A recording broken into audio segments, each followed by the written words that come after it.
More than 60 schools came to Education Day, and that means seats are filled everywhere, even here in the upper deck. The NFL draft is a little more than a week away. Ryan Nassib is working to be the first Syracuse quarterback drafted since Donovan McNabb in 1999. Some of his calling partners have compared him to Vin Scully because he always has a story to tell, and that story adds to the story of the game. There's a high school all-star game going on right now, but earlier in the day, kids were rocking out to Gangnam Style and SpongeBob as the baseball game got a little bit delayed before they got the 9-inning game in. One thing Montana does that could help in the game is they make three-pointers. They shoot 38% as a team, which is 19th in the nation. The two brothers have laced up their skates for the last time on home ice together. All the rest of the games are on the road. The Orange 2-3 zone has made opponents miserable all tournament.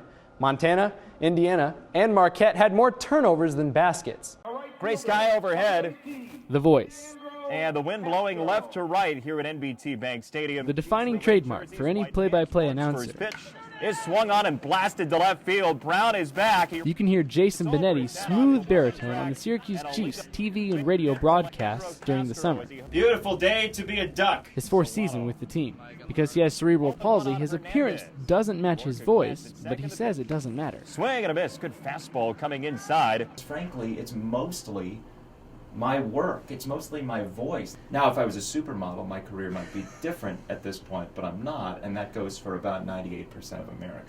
Benetti says it is about being in control of the broadcast and loose on camera. And frankly, if you're loose on camera, you could have 3 eyes and people would be okay. The quick hit humor comes from studying improv in an effort to connect with the audience and tell an ever-changing story. You've got to make the audience feel something. So the improv people are great in that they just pull things out of what we think to be the recesses of their minds. Some of his calling partners have compared him to Vin Scully because he always has a story to tell, and that story adds to the story of the game. The baseball season can get kind of boring, can beat you down. There are 144 games, so you've got to find those little things and turn it into an inning of banter. The key is surprise, and I really try to embrace that. Even if embracing surprise and sounding so smooth makes everyone think it's easy and anyone can do it. They can. It would just be horrible.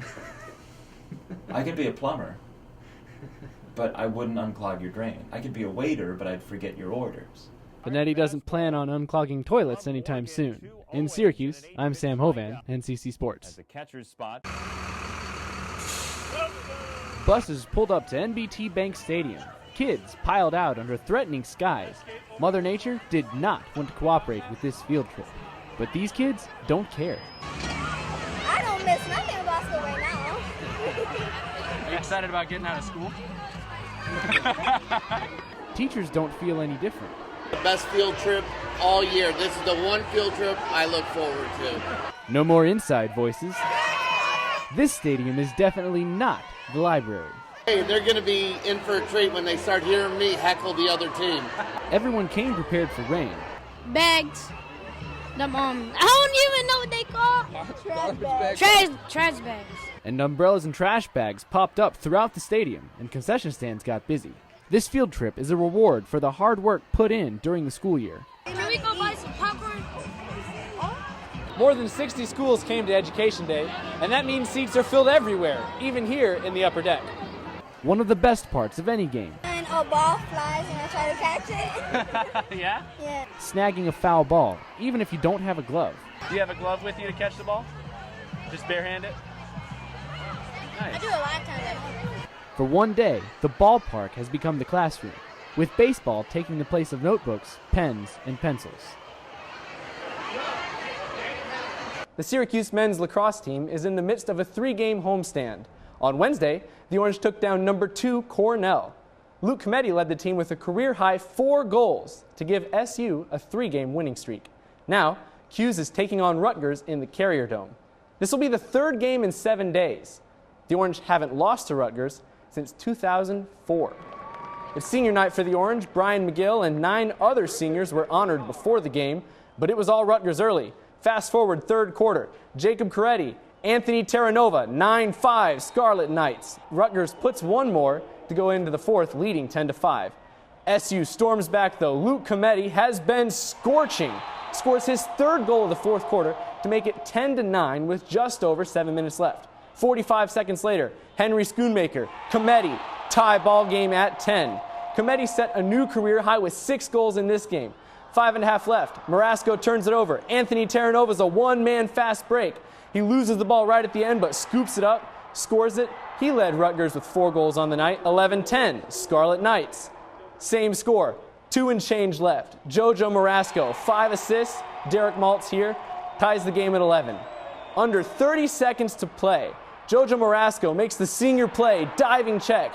Brian McGill snares the loose ball. The long pole, sprinting the length of the field, finds an open Derek Maltz, and he puts it in. Game winner. 3rd goal of the game for Maltz. 10 seconds left. That gives the Orange the win, 12-11.